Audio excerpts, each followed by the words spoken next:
Mi nombre es Raúl Vázquez, tengo 67 años, y mi propia hija me dijo en la cara que ya no sirvo para nada. Pero lo que ella no esperaba es que su viejo inútil tenía preparada una reacción que iba a cambiar para siempre no solo su vida, sino el destino de toda nuestra familia. Imagínate la escena.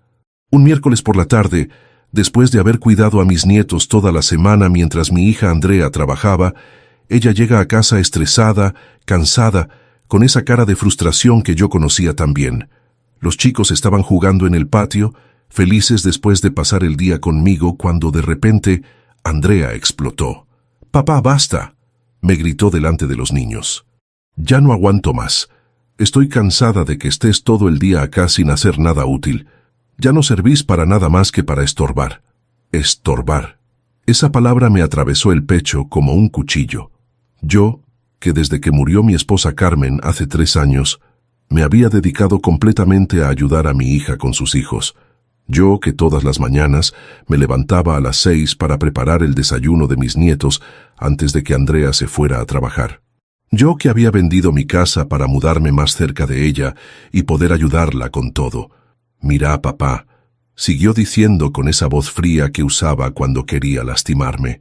«Yo sé que desde que murió, mamá, estás perdido, pero no podés seguir viviendo pegado a nosotros como si fueras un niño más. Necesitas encontrar algo que hacer con tu vida, porque acá ya no hay lugar para vos. Ya no hay lugar para vos». Mi propia hija, la que había criado sola después de que su madre se enfermara de cáncer, me estaba echando de su vida como si fuera un mueble viejo que ya no le servía. Pero acá viene lo que Andrea nunca se imaginó. Mientras ella creía que yo era un viejo jubilado perdido en la vida, dependiente de su compasión para tener algún propósito, yo había estado trabajando en silencio en algo que iba a demostrarle que había subestimado completamente a su padre. Esa noche, en mi departamento pequeño donde vivía solo desde la muerte de Carmen, abrí una caja fuerte que tenía escondida en el placard y saqué unos papeles que iban a cambiar no solo mi vida, sino la percepción que toda mi familia tenía sobre quién era realmente Raúl Vázquez. Al día siguiente, hice 4 llamadas telefónicas que iban a convertir a mi hija en protagonista de una lección que jamás se le iba a borrar de la memoria, llamadas que ella nunca pensó que yo podría hacer. Llamadas que iban a demostrarle que menospreciar a tu padre puede ser el error más costoso de tu vida. Escucha esta historia hasta el final y decime qué harías vos en mi lugar. Contame también desde qué ciudad me estás escuchando, porque lo que te voy a contar va a hacer que repenses todo lo que crees saber sobre las segundas oportunidades, el orgullo familiar y la venganza silenciosa del destino. Para entender bien cómo llegué hasta acá, tengo que contarte quién era yo antes de convertirme en este abuelo que su propia hija consideraba un estorbo inútil en su vida. Mi historia empezó hace 45 años, cuando conocí a Carmen en una fiesta de fin de año. Yo trabajaba como empleado administrativo en una empresa metalúrgica y ella era maestra de primaria. No teníamos mucha plata, pero teníamos sueños grandes y, sobre todo, nos amábamos con esa intensidad que solo se siente una vez en la vida. Nos casamos al año siguiente en una ceremonia pequeña, con poca plata pero con mucha alegría. Alquilamos un departamento de 2 ambientes en un barrio modesto y empezamos a construir nuestra vida juntos. Carmen siguió trabajando como maestra y yo hacía horas extras en la metalúrgica siempre que podía. Cada peso que ganábamos lo ahorrábamos para el futuro que habíamos planificado. Cuando nació Andrea, 3 años después de casarnos, nuestro mundo se completó. Carmen dejó de trabajar para cuidar a la bebé, y yo conseguí un segundo trabajo los fines de semana para compensar la diferencia de ingresos. Trabajaba de lunes a viernes en la metalúrgica y los sábados y domingos en una ferretería del barrio. Andrea creció siendo el centro de nuestro universo. Era una nena inteligente, curiosa, con una personalidad fuerte que a veces nos sacaba de quicio, pero que también nos llenaba de orgullo. Carmen la ayudaba con las tareas todas las noches. Yo la llevaba al colegio en bicicleta todas las mañanas, antes de ir a trabajar. Cuando Andrea tenía 8 años, pasó algo que cambió nuestras vidas para siempre. La empresa metalúrgica donde yo trabajaba quebró de un día para el otro. De golpe me quedé sin trabajo, sin indemnización, sin nada. Teníamos algunos ahorros, pero no eran suficientes para mantenernos mucho tiempo. Carmen tuvo que volver a trabajar como maestra, pero su sueldo solo alcanzaba para lo básico. Yo salía todos los días a buscar trabajo, pero la situación económica del país estaba complicada y las ofertas laborales eran escasas. Fue en esa época de desesperación cuando decidí hacer algo que nunca había considerado antes: emprender por mi cuenta. Con los pocos ahorros que nos quedaban, compré herramientas básicas y empecé a ofrecer servicios de plomería y electricidad en el barrio. No sabía mucho al principio, pero aprendía sobre la marcha. Carmen me ayudaba con los presupuestos y la administración después de sus horas de trabajo como maestra. Los primeros meses fueron duros. Había días que no conseguía ni un trabajo, pero de a poco los vecinos empezaron a recomendarme porque era honesto, responsable y cobraba precios justos. «Llama a Raúl», se decían unos a otros. «Es trabajador y no te estafa». En un año ya tenía más trabajo del que podía manejar solo. Contraté a un ayudante, después a otro. En 2 años tenía una pequeña empresa de servicios para el hogar con 5 empleados y una clientela fija que crecía mes a mes. Andrea veía todo esto. Veía cómo su padre se levantaba a las 5 de la mañana para revisar los trabajos del día. Veía cómo su madre hacía las cuentas en la mesa de la cocina después de la cena. Veía cómo, poco a poco, la situación económica de la familia mejoraba gracias al esfuerzo conjunto de sus padres. «Papá», me decía Andrea cuando tenía 12 años, «cuando sea grande quiero tener una empresa como vos». «Podés tener lo que quieras, mi amor», le respondía yo, «pero recordá que todo se consigue con trabajo y honestidad». Cuando Andrea terminó el secundario, mi empresa ya era conocida en toda la zona. Tenía 15 empleados, 3 camionetas y contratos con varias inmobiliarias para el mantenimiento de edificios. Era el sueño americano en versión argentina, de empleado desempleado a pequeño empresario exitoso. Le pagué a Andrea la carrera de administración de empresas en una universidad privada. Era cara, pero yo quería que tuviera las herramientas que a mí me habían faltado para hacer crecer el negocio aún más. «Hija», le dije el día que empezó la universidad, «estudia mucho, pero también observa cómo funciona el negocio. Algún día, si querés, todo esto va a ser tuyo». Andrea se recibió con honores. Era inteligente, ambiciosa. Tenía ideas modernas sobre marketing y administración que a mí, que había aprendido todo a los golpes, me parecían brillantes. A los 25 años, Andrea se casó con Sebastián, un contador que había conocido en la universidad. Era un buen muchacho, educado, trabajador, de una familia de clase media como la nuestra. Yo los ayudé con los gastos del casamiento y les regalé el equipamiento completo para su nuevo departamento. «Papá», me dijo Andrea el día de su boda, «gracias por todo lo que hiciste por mí. Gracias por demostrarme que con esfuerzo se puede lograr cualquier cosa». Se fueron de luna de miel a Europa, un viaje que yo les pagué como regalo de bodas. Cuando volvieron, Sebastián se incorporó a la empresa familiar como contador y Andrea empezó a trabajar conmigo en la parte administrativa y comercial. Durante 5 años trabajamos juntos como un equipo perfecto. Andrea tenía las ideas, Sebastián manejaba los números y yo aportaba la experiencia y las relaciones con los clientes. La empresa creció como nunca antes. Llegamos a tener 30 empleados y abrimos una sucursal en otra zona de la ciudad. Cuando nacieron mis nietos, Mateo y Valentina, con 1 año de diferencia, mi felicidad fue completa. Andrea siguió trabajando en la empresa, pero ahora con la flexibilidad de poder irse temprano cuando los chicos la necesitaban. Carmen se encargaba de cuidar a los nietos cuando era necesario, y yo me derretía viéndola en su rol de abuela. Todo era perfecto, demasiado perfecto, como después me iba a dar cuenta. Cuando Carmen se enfermó de cáncer, hace 4 años, nuestro mundo se tambaleó. Los tratamientos eran costosos y demandaban mucho tiempo. Yo empecé a delegar más responsabilidades en Andrea y Sebastián para poder acompañar a mi esposa a las quimioterapias y radioterapias. «Papá, no te preocupes por la empresa», me decía Andrea. «Sebastián y yo nos encargamos de todo. Vos concentrarte en cuidar a mamá». Y yo les creí. Les creí porque eran mi familia, porque confiaba en ellos, porque nunca pensé que mi propia hija podría aprovecharse de la situación más vulnerable de mi vida. Carmen murió después de 2 años de lucha. Fue el momento más duro de mi vida. Perdí no solo a mi esposa, sino a mi compañera de vida, a mi mejor amiga, a la madre de mi hija. Me quedé perdido, desorientado, sin ganas de nada. «Papá», me dijo Andrea después del funeral, «vení a vivir con nosotros unos meses. No podés estar solo en casa en este momento». Acepté. Vendí la casa donde había vivido 30 años con Carmen porque no soportaba estar ahí sin ella.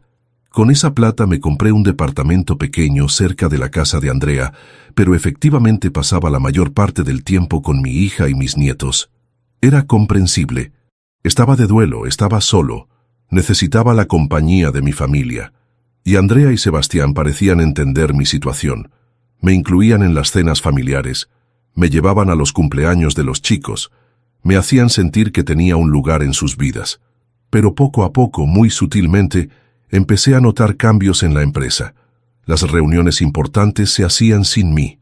«Papá, son temas muy técnicos de administración. No queremos aburrirte con esos detalles».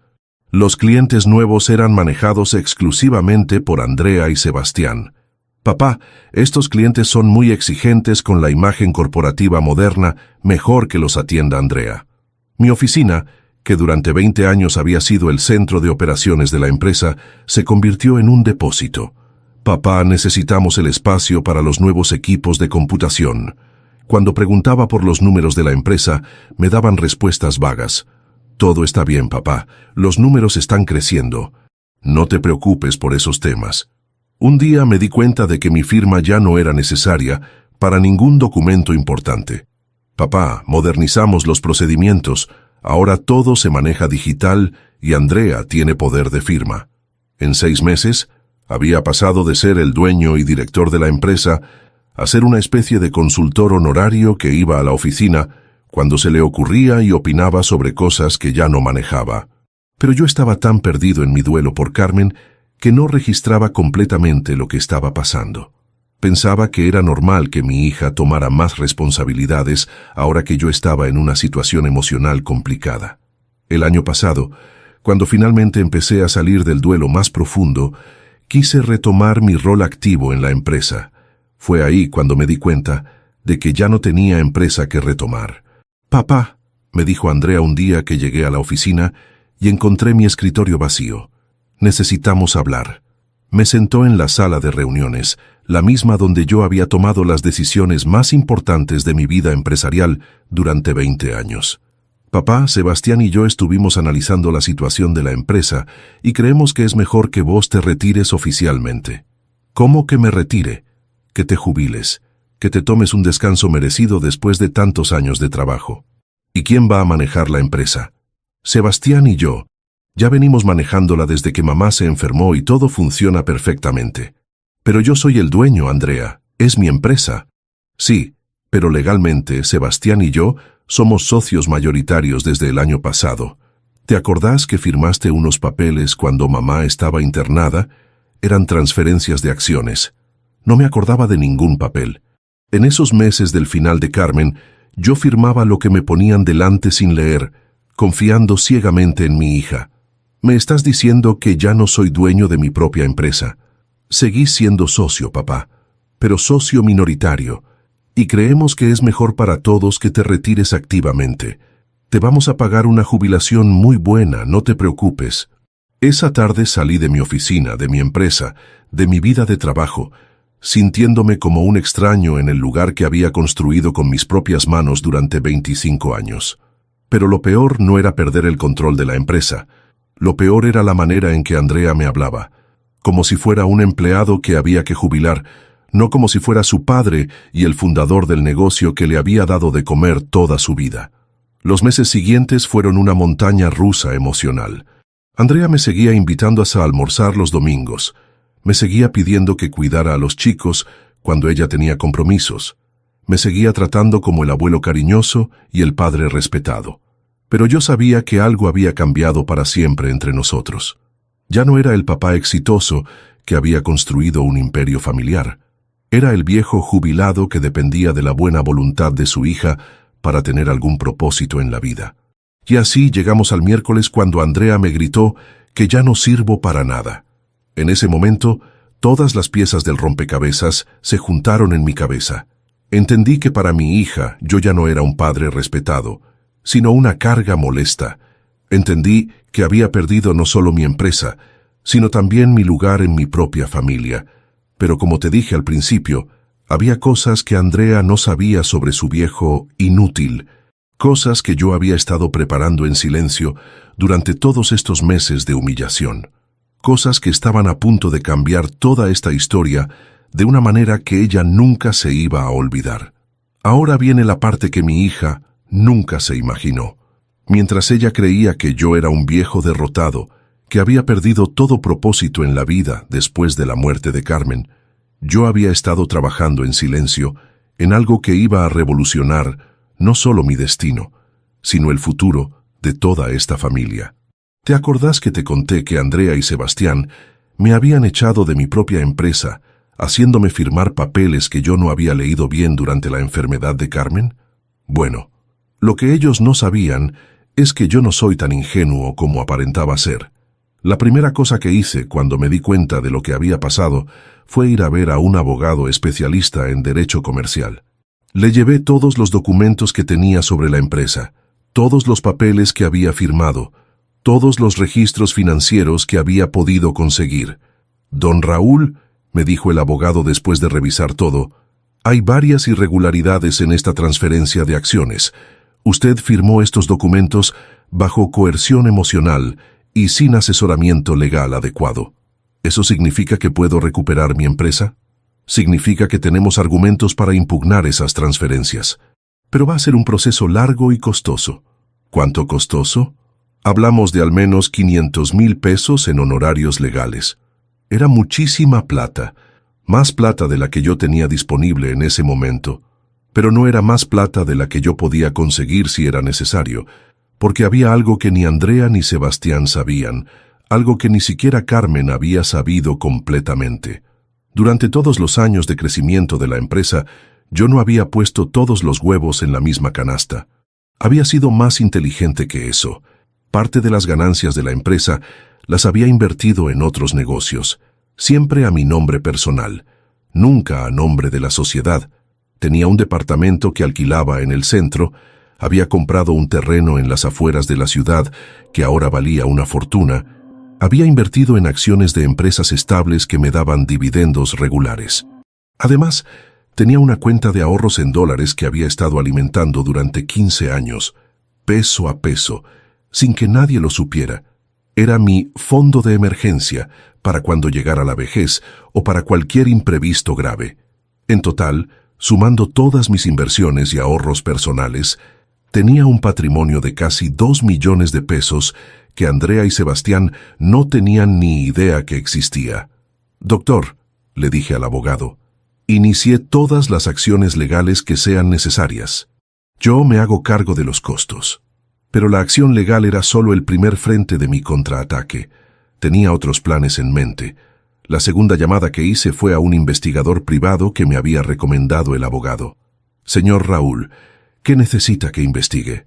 Quiero que me consiga información completa sobre las finanzas de mi hija y mi yerno, sus cuentas bancarias, sus inversiones, sus gastos, sus deudas, todo. ¿Sospecha de alguna irregularidad? Sospecho que han estado manejando mi empresa de manera poco transparente. Quiero saber exactamente qué han hecho con el dinero desde que tomaron el control». La tercera llamada fue a un contador forense especializado en auditorías empresariales. «Contador, necesito que audite completamente mi empresa. Quiero saber si ha habido transferencias irregulares de fondos, gastos personales pagados con dinero de la empresa, manipulación de balances. Usted tiene acceso a la información contable. Soy socio minoritario. Tengo derecho legal a acceder a toda la información financiera». La cuarta llamada fue la más importante. Se la hice a mi hermano Miguel, que vivía en España y tenía contactos en el mundo de los negocios internacionales. «Miguel, necesito un favor muy grande». «Lo que necesites, Raúl. Necesito que me ayudes a conectarme con inversores europeos que estén interesados en el rubro de servicios para el hogar en Argentina. ¿Estás pensando en vender la empresa?» Estoy pensando en algo mucho mejor que venderla. Los siguientes 2 meses fueron de trabajo silencioso e intenso.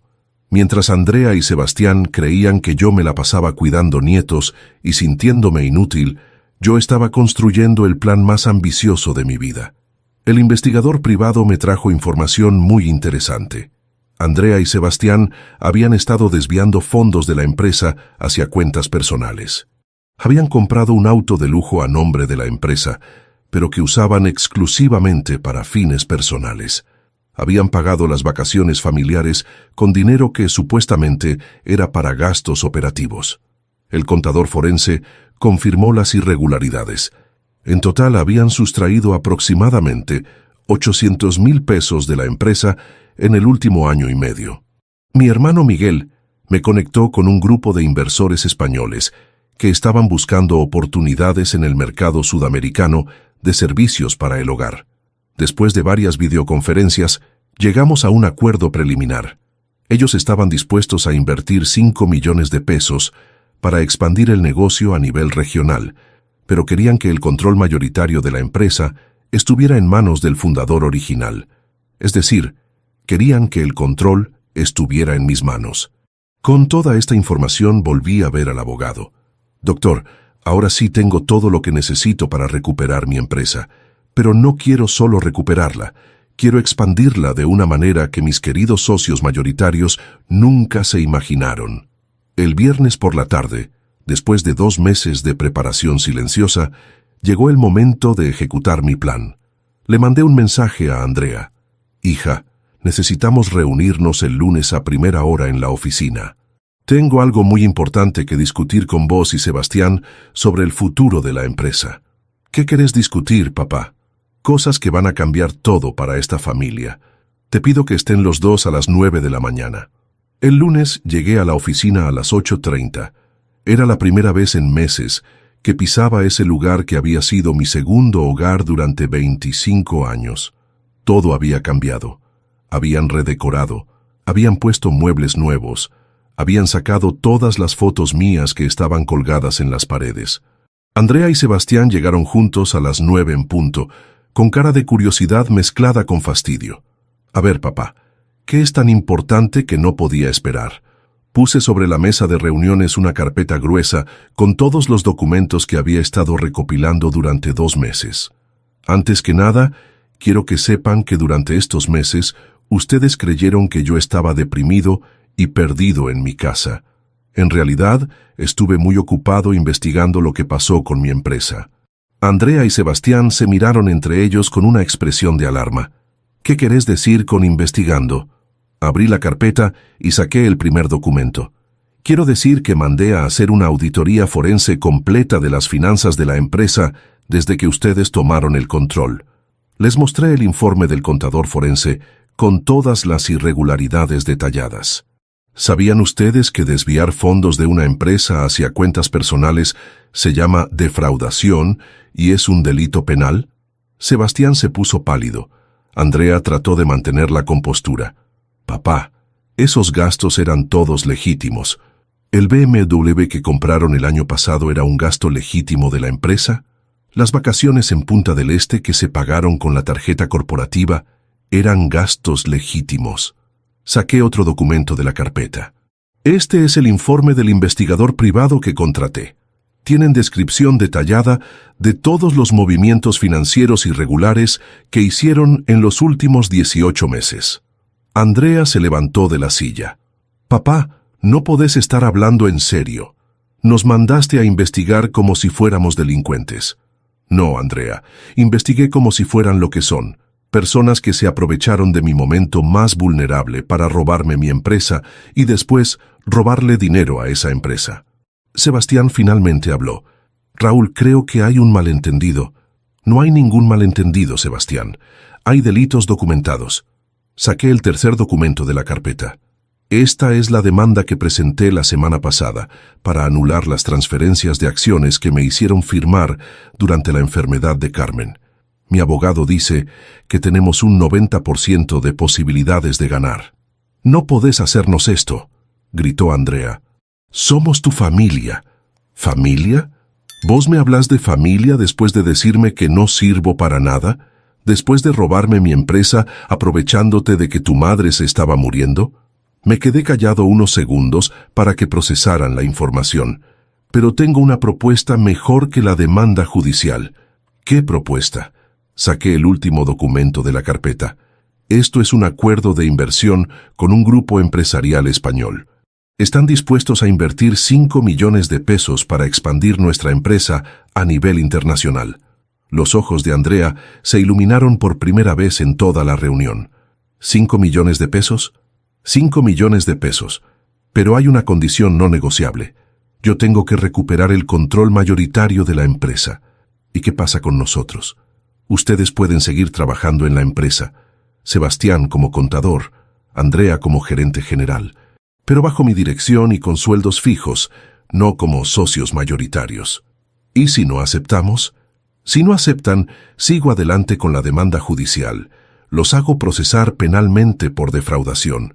Recupero mi empresa por la fuerza legal. Y ustedes quedan sin trabajo, con antecedentes penales y probablemente con una demanda millonaria encima. Andrea se sentó otra vez, con cara de shock total. No podés estar hablando en serio. ¿Te parece que no hablo en serio? Durante 2 meses ustedes creyeron que yo estaba en mi casa llorando por Carmen y sintiéndome inútil. En realidad estuve preparando esto. Papá, pero nosotros somos tu familia. Ahora se acuerdan de que somos familia. Cuando me echaron de mi oficina no éramos familia. Cuando me dijeron que ya no sirvo para nada no éramos familia. Sebastián trató de mediar. Raúl, entiendo que estés enojado, pero podemos arreglar todo esto hablando. Ya no hay nada que arreglar hablando, Sebastián. Ahora hay que arreglar todo trabajando, y trabajando bajo mis reglas. Les di una semana para decidir. Una semana para elegir entre aceptar mi propuesta o enfrentar las consecuencias legales de lo que habían hecho. Durante esa semana Andrea me llamó todos los días, al principio para insultarme. Papá, sos un viejo vengativo. Después para negociar. Papá, podemos llegar a un acuerdo intermedio. Finalmente para suplicar. Papá, por favor, pensá en los chicos. Los chicos.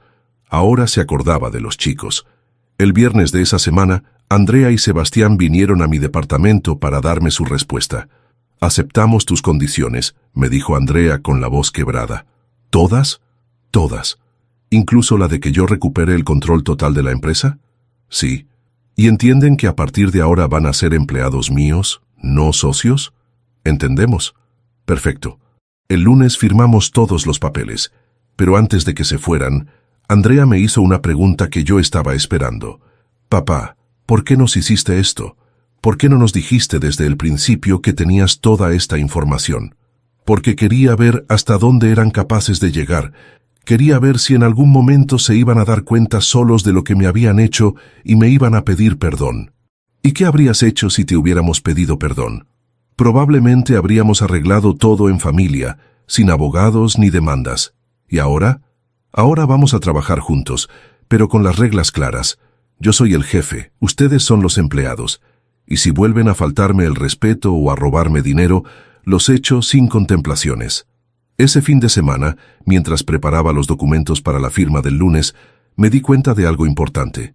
No me sentía vengativo ni resentido. Me sentía orgulloso de mí mismo por primera vez en meses. Había demostrado que no era el viejo inútil que Andrea creía que era. Había demostrado que tenía más recursos, más inteligencia y más determinación de lo que mi propia familia había pensado. El lunes firmamos todos los papeles. Yo recuperé el control mayoritario de mi empresa. Los inversores españoles transfirieron los 5 millones de pesos para la expansión. Andrea y Sebastián firmaron nuevos contratos como empleados. Pero lo más importante de todo, firmamos un acuerdo familiar donde establecimos reglas claras de convivencia y respeto mutuo. A partir de ahora, les dije en esa reunión del lunes, vamos a trabajar como una familia profesional. En la oficina, yo soy el jefe y ustedes son mis empleados. En casa seguimos siendo padre, hija y yerno, pero con respeto mutuo. ¿Y qué pasa si no nos llevamos bien trabajando juntos?, preguntó Sebastián. Si no nos llevamos bien, ustedes buscan trabajo en otro lado, pero la empresa sigue siendo mía. Durante las primeras semanas, El ambiente en la oficina fue tenso. Andrea y Sebastián claramente estaban resentidos por haber perdido el control, pero también aliviados de no enfrentar un juicio penal. Yo, por mi parte, estaba disfrutando de volver a tener mi empresa en mis manos. Volví a mi oficina original, volví a tomar las decisiones importantes, volví a tratar directamente con los clientes más importantes. Los inversores españoles enviaron a un representante, Miguel Fernández, para supervisar la expansión. Era un hombre de mi edad, empresario exitoso, que entendía perfectamente la dinámica familiar compleja que estábamos viviendo. Don Raúl, me dijo Miguel después de su primera semana en Buenos Aires, he visto muchos casos de empresas familiares en España. Lo que usted hizo con su hija requirió mucho coraje. ¿Usted cree que hice bien? Creo que hizo lo único que podía hacer para salvaguardar su patrimonio y su dignidad. Pero ahora viene la parte más difícil, reconstruir la relación familiar. Miguel tenía razón. Recuperar mi empresa había sido relativamente fácil comparado con recuperar una relación sana con Andrea. Durante los primeros meses, nuestras conversaciones en la oficina eran estrictamente profesionales. Buenos días, papá. Buenos días, Andrea. ¿Podés revisar este presupuesto? Sí, lo miro y te digo. En las reuniones familiares de los domingos que habíamos mantenido por el bien de los chicos, el ambiente era cortés, pero frío. Andrea cumplía con el protocolo de invitarme a almorzar, pero claramente no lo hacía con ganas. Los nietos, Mateo y Valentina, que ahora tenían 8 y 7 años respectivamente, sentían la tensión pero no entendían completamente qué había pasado. «Abuelo», me preguntó Mateo un domingo, «¿por qué mamá está triste?» «Mamá no está triste, mi amor. Está aprendiendo cosas nuevas del trabajo. ¿Y vos por qué estás más en la oficina ahora?» «Porque el abuelo volvió a trabajar en su empresa». «¿Era tu empresa?» «Sí, mi amor. El abuelo construyó esa empresa cuando tu mamá era chiquita como vos». Fue Valentina quien, sin saberlo, inició el proceso de reconciliación real entre Andrea y yo. Un jueves por la tarde, Valentina se enfermó en el colegio con mucha fiebre. Andrea estaba en una reunión importante con los españoles, Sebastián estaba viajando y la directora del colegio me llamó a mí porque yo figuraba como contacto de emergencia. Fui a buscar a Valentina, la llevé al pediatra, me quedé con ella toda la tarde hasta que la fiebre bajó. Cuando Andrea terminó su reunión y se enteró de lo que había pasado, vino corriendo a mi departamento. «¿Cómo está Valentina?» «Está bien. Ya no tiene fiebre. El médico dijo que era una gripe común. ¿Vos te ocupaste de todo?» «Me ocupé de todo, como corresponde que se ocupe un abuelo». Andrea se sentó en el sofá al lado de la cama donde Valentina dormía y por primera vez en meses me miró con algo parecido al agradecimiento. «Papá, gracias por cuidarla». «No hay nada que agradecer, Andrea. Es mi nieta». «Sí, hay que agradecer. Porque después de todo lo que pasó entre nosotros, vos podrías haberte vengado no ayudándome con los chicos. ¿Vos realmente crees que yo soy capaz de usar a mis nietos para vengarme de vos? No sé qué creer, papá. Ya no te entiendo. Fue la primera conversación honesta que tuvimos en meses. Andrea», le dije, «yo nunca quise lastimarte, solo quise recuperar lo que era mío y que me traten con respeto. Pero nos investigaste como si fuéramos criminales, porque se comportaron como criminales. Me echaron de mi empresa aprovechándose de que Carmen se estaba muriendo y después robaron dinero de esa empresa. Nosotros no considerábamos que estábamos robando. ¿Cómo no lo consideraban robo? ¿El BMW personal pagado con dinero de la empresa no era robo?» Andrea se quedó callada durante un momento largo. «Tenés razón», me dijo finalmente. «Nos aprovechamos de la situación. Pensamos que como vos estabas mal y no prestabas atención, podíamos manejar las cosas como queríamos. ¿Y por qué lo hicieron? Porque teníamos miedo». ¿Miedo de qué? Miedo de que cuando vos te recuperaras del duelo, quisieras volver a controlar todo, y nosotros quedáramos relegados otra vez. ¿Relegados a qué? A trabajar en la empresa familiar, ganando buenos sueldos y aprendiendo el negocio. Relegados a ser siempre los hijos del jefe, en lugar de ser empresarios por derecho propio. Ahí entendí todo. Andrea no me había robado la empresa por plata. Me había robado la empresa por orgullo. Quería demostrar que podía manejar un negocio sin depender de su padre. «Andrea», Le dije. Si lo que querían era independizarse, podrían habérmelo dicho. Yo los habría ayudado a poner su propia empresa. ¿En serio? En serio. Pero robándome mi empresa no iban a lograr ser independientes. Iban a lograr ser ladrones. Esa conversación marcó un punto de inflexión en nuestra relación. No resolvió todo de un día para el otro, pero abrió la puerta para empezar a reconstruir la confianza perdida. Los siguientes meses fueron de trabajo intenso en la expansión de la empresa. Los inversores españoles habían propuesto abrir sucursales en 5 ciudades argentinas y después expandirse a Uruguay y Paraguay. Andrea demostró ser muy eficiente en la parte de marketing y desarrollo comercial. Sebastián manejaba muy bien los números y la planificación financiera. Yo aportaba la experiencia en operaciones y el conocimiento del mercado local. Miguel Fernández observaba todo el proceso con interés profesional. Don Raúl, me dijo un día, su hija es muy talentosa para los negocios. Con la formación adecuada, podría manejar perfectamente una empresa propia. ¿Usted cree? Estoy seguro. En España tenemos un programa de inversión para empresarios jóvenes con experiencia. Andrea podría calificar. Esa noche fui a casa de Andrea para cenar con la familia. Era una de nuestras cenas semanales, que habían vuelto a ser normales después del episodio de Valentina enferma. Andrea, le dije después de que los chicos se fueran a dormir, tengo una propuesta para hacerte. ¿Qué propuesta? Miguel me contó sobre un programa de inversión en España para empresarios jóvenes. Creo que vos podrías calificar. ¿Para hacer qué? Para poner tu propia empresa de servicios para el hogar en España. Con el respaldo económico de los inversores españoles y la experiencia que adquiriste acá. Andrea me miró como si no entendiera lo que le estaba diciendo. ¿Me estás ofreciendo ayuda para irme de tu empresa? Te estoy ofreciendo la oportunidad de ser la empresaria independiente que siempre quisiste ser. ¿Por qué harías eso? Porque sos mi hija y porque te mereces tener tu propio éxito, no vivir siempre a la sombra del mío. Sebastián, que había estado escuchando en silencio, preguntó, ¿y qué pasaría con nosotros acá? Ustedes se irían a vivir a España por 3 años para establecer la empresa. Después pueden decidir si se quedan allá o vuelven acá. Si vuelven, pueden volver a trabajar conmigo, pero como socios, no como empleados. ¿Socios? Socios, con participación accionaria real en la empresa argentina. ¿Y por qué cambiarías las condiciones ahora? Porque ahora las reglas están claras. Porque ahora sé que ustedes entienden quién es el jefe cuando es necesario que haya un jefe. Y porque quiero que mis nietos crezcan viendo que en esta familia los errores se perdonan y las oportunidades se multiplican. Andrea empezó a llorar. No era llanto de tristeza ni de arrepentimiento, era llanto de alivio. Papá, me dijo, yo pensé que me ibas a odiar para siempre por lo que te hice. No te odio, Andrea. Estuve muy lastimado y muy enojado, pero nunca te odié. ¿Y por qué me das esta oportunidad? Porque quiero que seas exitosa por tus propios méritos.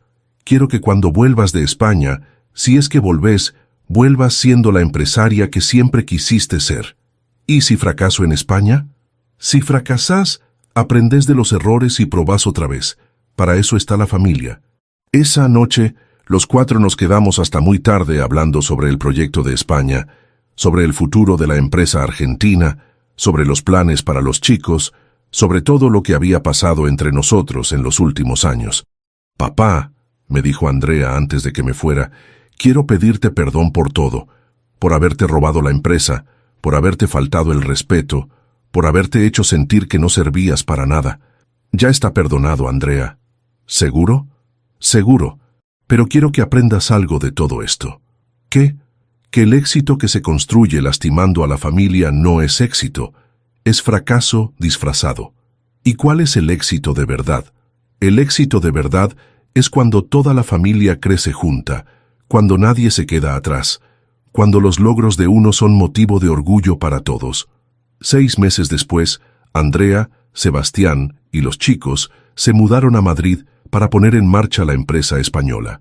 Fue duro despedirlos, especialmente despedir a mis nietos, pero sabía que era lo mejor para todos. Durante su primer año en España, hablábamos por videoconferencia todas las semanas. Los chicos me contaban sobre su nuevo colegio, sobre sus nuevos amigos. sobre las diferencias entre Argentina y España. Andrea me consultaba constantemente sobre decisiones del negocio, sobre problemas operativos, sobre estrategias comerciales. Papá, me dijo en una de esas llamadas, ahora entiendo todo lo que vos pasaste cuando empezaste tu empresa. Es muy difícil construir algo desde cero. ¿Te está yendo bien? Me está yendo mejor de lo que esperaba, pero es muy estresante ser la única responsable de todas las decisiones. Esa es la diferencia entre ser empleado y ser empresario. El empleado puede culpar al jefe cuando algo sale mal. El empresario solo se puede culpar a sí mismo. ¿No te arrepentís de haberme dado esta oportunidad? Al contrario, estoy orgulloso de vos. Estás haciendo algo que yo nunca pude hacer: triunfar en otro país. La empresa española fue un éxito desde el principio. Andrea había aprendido todo lo que tenía que aprender sobre el negocio en Argentina y supo adaptar ese conocimiento al mercado europeo. En 2 años ya tenía 20 empleados y contratos con importantes cadenas hoteleras españolas. Mientras tanto, yo seguía manejando la empresa argentina, que también había crecido significativamente con la inversión española. Habíamos abierto sucursales en 3 ciudades más y teníamos planes de expansión a Chile. Pero lo más importante no era el crecimiento de los negocios. Lo más importante era que había recuperado la relación con mi hija. Papá, me dijo Andrea en su último viaje a Buenos Aires, quiero agradecerte algo. ¿Qué cosa? Por no haberme dado la oportunidad de España cuando yo te lo pedí después de robarte la empresa. ¿Cómo?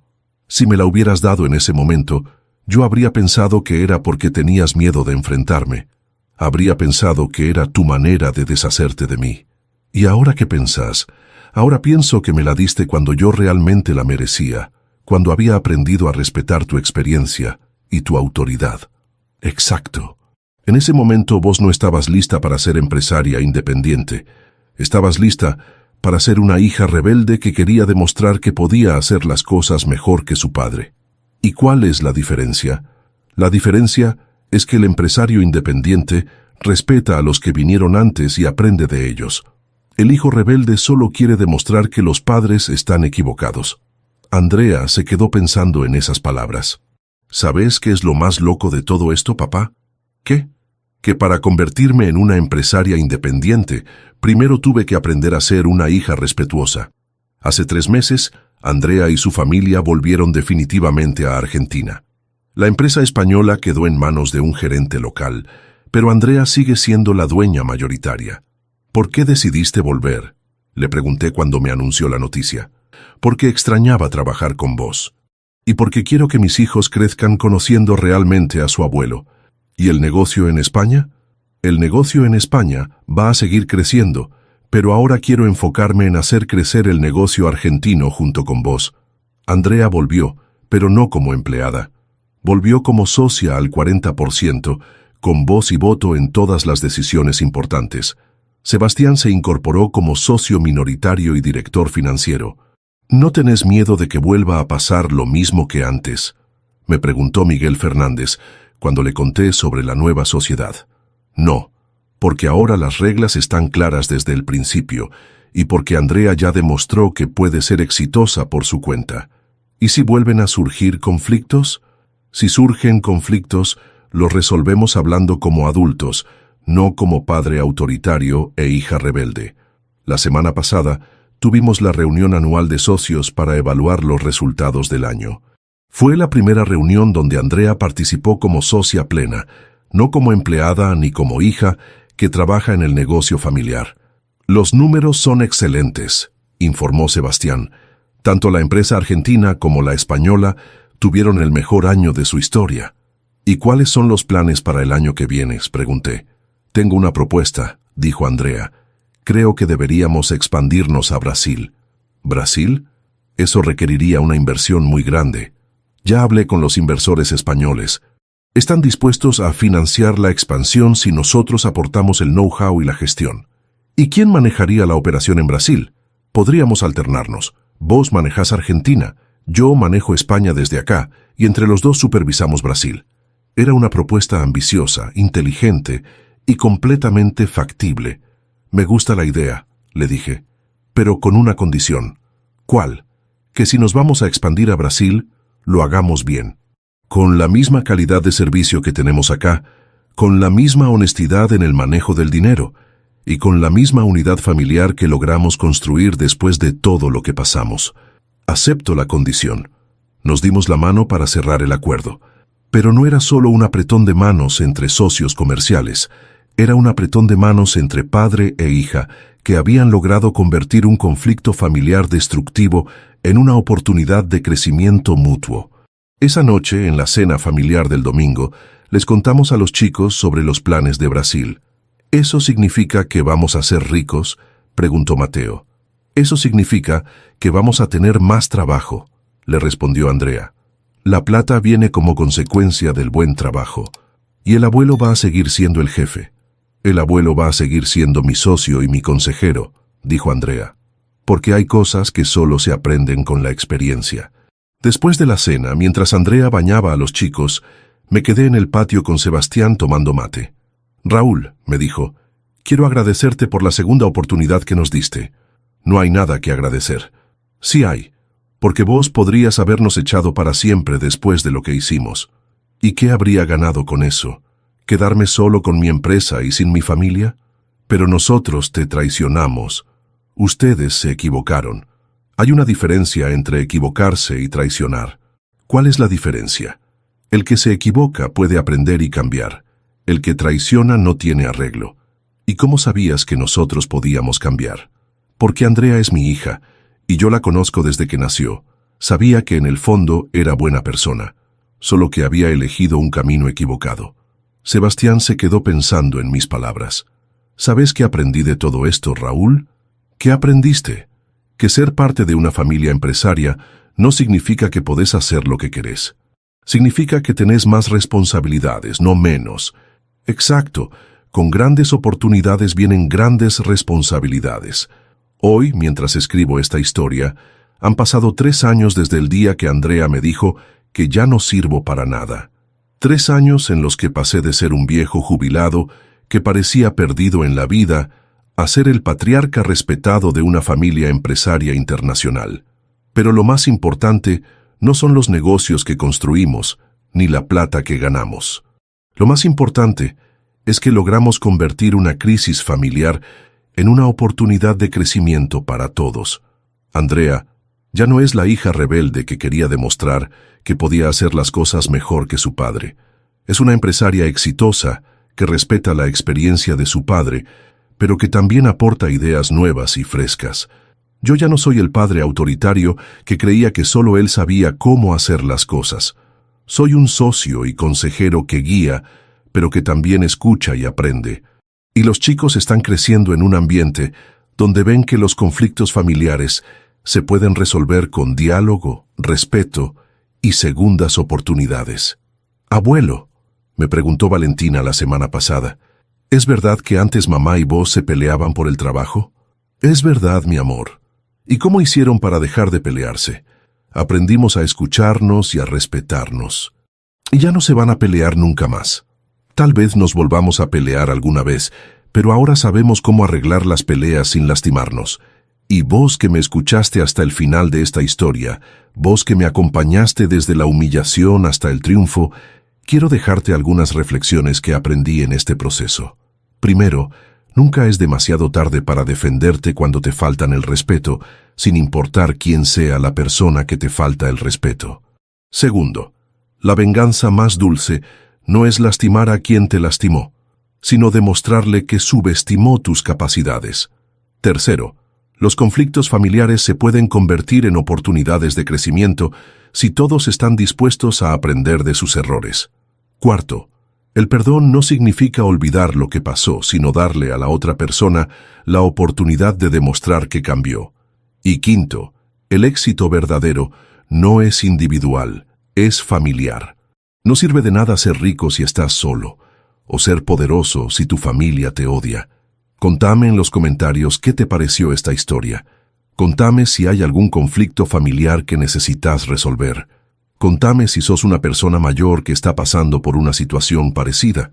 Porque quiero que sepas que siempre hay una segunda oportunidad para cambiar las cosas.